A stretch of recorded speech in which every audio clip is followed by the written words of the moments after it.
rejeté par son amour Nathalie, qui lui lance le verdict brutal de « assistance publique », le jeune homme retourne chez lui pour faire face à la tyrannie totale de maman Marceline.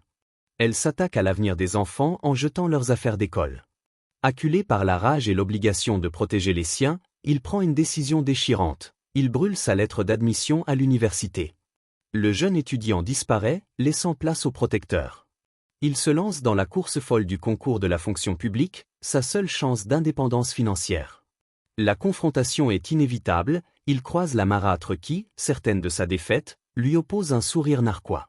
Le combat ne fait que commencer. 3 longues semaines d'attente. Ella et Ben travaillaient comme portefaix au marché pour payer la nourriture de la semaine, les muscles endoloris. Il ne pouvait pas regarder ses frères et sœurs dans les yeux. Il avait tout misé sur ce concours. Un matin, le soleil perça le rideau de brume et annonça que les résultats étaient affichés au centre administratif. Ella et Ben s'y rendit, le cœur battant la chamade, ses sandales soulevant la poussière sur le bitume abîmé. Une foule dense, anxieuse et bruyante, était massée devant le panneau d'affichage. Les chuchotements se muaient en cris de joie ou en lamentations amères. Ella et Ben se fraya un chemin. Sa main tremblait tellement qu'il dut la stabiliser avec l'autre pour lire la liste. Il parcourut les noms, les yeux brouillés de sueur et d'espoir.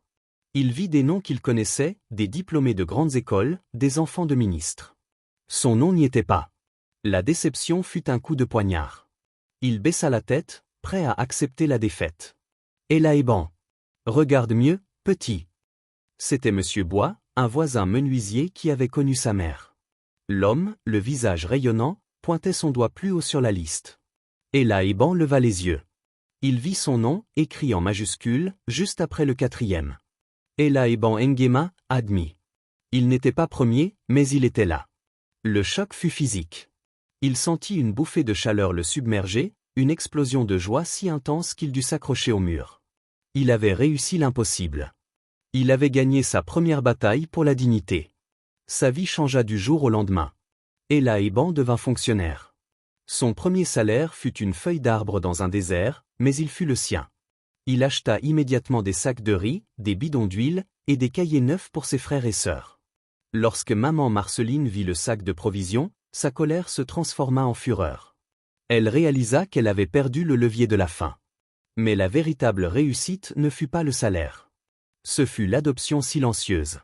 Un mois plus tard, Monsieur Bois, le menuisier, lui apporta une vieille machine à coudre. « Ta mère, Adèle, elle m'a aidé à payer le loyer quand j'ai eu des jumeaux. Prends-la.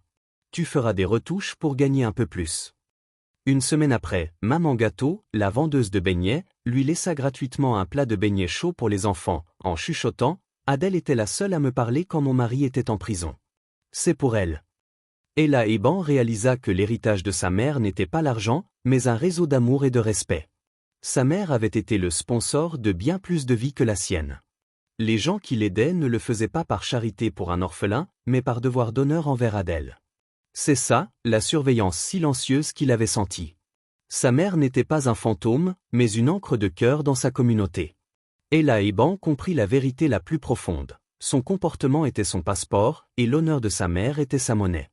Il devint irréprochable au travail et d'une dignité absolue à la maison, conscient que chaque geste était observé par la communauté et par le souvenir de sa mère. Il avait trouvé une source de force inépuisable.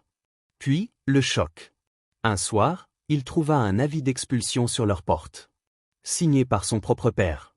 Maman Marceline, voyant l'ascension d'Ella et Ben, avait convaincu son mari qu'Ella et Ben était devenu arrogant et qu'il était temps de vendre le terrain du quartier Essangui pour financer de meilleurs projets. C'était la contre-attaque finale, la plus déloyale. Fin de l'acte 3, Ella et Ben se tint, devant l'avis d'expulsion, le papier tremblant sous la lumière de la lune. Il serra le baobab sculpté. Il avait le respect des voisins, la force de sa mère et un salaire. Mais il n'avait plus de maison. Il devait affronter son père pour la première et dernière fois.